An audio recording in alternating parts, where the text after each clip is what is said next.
Tai Chi is exercise for the body and the mind.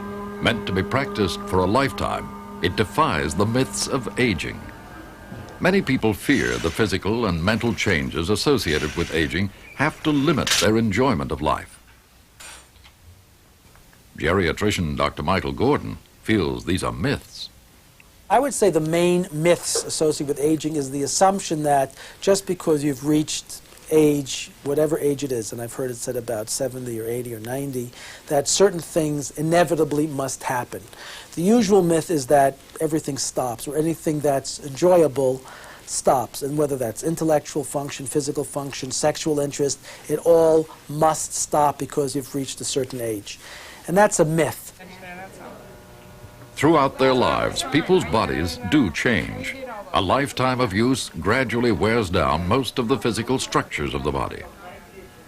The major changes that occur over a lifetime are certain physiological changes that affect the body, that affect all the organ systems of the body, the vascular system, the heart, the respiratory system, the lungs, the nervous system. And there's a gradual decline in many of these functions, although in fact there's a great deal of reserve, so that under normal conditions, when we're talking about just the pure physiological changes, most people should get through most of their lives with pretty good function that allows them to do most things. Much of how a person will age is determined by genetics. However, illness or disease can accelerate this, and some people may have to adapt to changes earlier than others. Although recently suffering illnesses, this man is realistic, but has also made an effort to remain active. It is painful, I think, to see oneself going downhill. I think we all must be aware of that. None of us are the same as we were a number of years ago. I was a very fortunate individual. Until I was the age 70, I'd never spent a day in a hospital. Well, unfortunately, I've spent quite a few days in the hospital since. But I'm not complaining. I'm still able to enjoy life. Creative writing, yes. A little watercolor work, chess, friends, family. Life is still extremely enjoyable. I'm not prepared to give it up yet. As people change physically, they also change mentally. However, severe memory loss or loss of the ability to think or reason is not a normal part of aging. I guess the biggest myth is the myth that, in quotes, senility, end of quotes, sets in if you've lived long enough. In fact, most people will get through their whole lifetime, however long it is, with full cognitive, intellectual function. Although there are some changes that occur even in the normal aging process. The changes that actually occur are changes such as a decrease in the ability to quickly absorb new material or to manipulate new material quickly.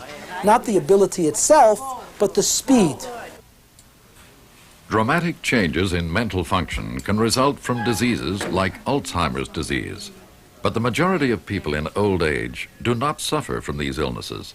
Most maintain their mental abilities throughout life. Another major myth is that one's sexual interest and ability declines as you get older.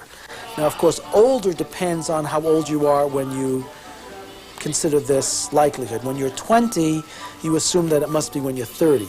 When you're 30, you assume that it's probably going to happen when you're 40, and 40 becomes 50, etc. Most people continue with the same level and same pattern of sexual interest throughout a lifetime. While genetics and diseases are important factors in the physical and mental changes, people can have a profound effect on their own aging. Once somebody is aware of the fact that aging is a process that they have some control over, then I could say there are certain things that people can do to at least get the best out of what they were given. You can take somebody who has the potential for living a reasonably healthy 70 or 80 or 90 years old, and if that person, for example, smokes 20 or 30 cigarettes a day from the age of 15, the chances are they won't get to 70 or 80 or 90 in as good shape or as likely as if they didn't. Lack of cardiovascular fitness, a poor diet with high levels of fats and cholesterol, and obesity are other factors that increase the risk of disease and accelerate the aging process. These are risks that can be dramatically reduced by eating properly and getting regular exercise. The same principles of fitness hold for mental activities.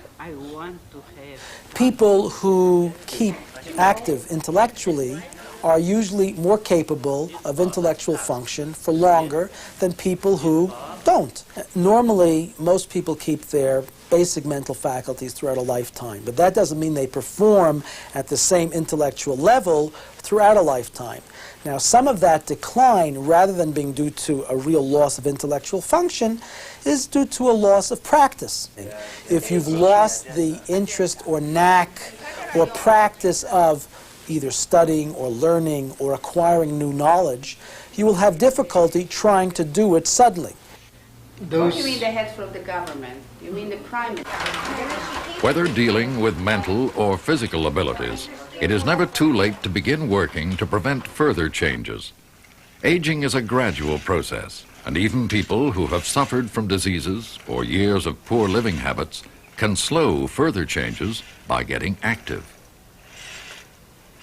The thing that's important is that the activity should be appropriate for their ability, should be graded, should be started slowly under supervision and gradually increased, keeping in mind what their ability is, what their medical condition is, if they have a medical condition, and that the person who is organizing their physical activity knows what the steps in gradation are to make sure that what they're doing isn't dangerous and they will gradually get back to the ability to do more. But there are many physical activities that are appropriate for older people that help them adapt to the changes in their body and will maintain a reasonable level of physical function. Dancing is a very good example, and almost any kind of dancing is useful. Swimming is a very good example, and whether you're a lap swimmer, because you've always been, that's a special group, but there are all kinds of swim programs that are done with groups of people, sometimes with people with disabilities.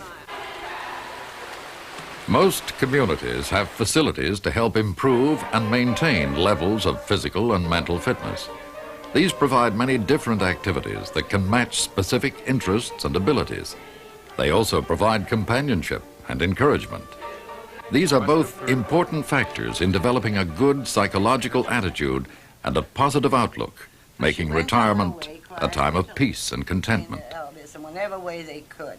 Well, I find that if you keep yourself busy, both mentally and physically, that you can survive. You can get, and a sense of humor is very, very important. If you have a hobby which doesn't require to have a lot of people around you, but you are you can help yourself, that's the most important thing. And I never was afraid to grow old, because I thought, fortunately, now it came the time that I could concentrate myself completely on my hobbies. I think the most exciting part of my life is the freedom to do as I wish. I have the time, I have the energy physically, I have a beloved family that are close to me, and it's a wonderful time of my life. Aging is inevitable, but much of the emotional strain of aging is based on myth and society's attitudes. The changes of aging are not inevitable, and as people take control over this part of their lives, society's attitudes will change.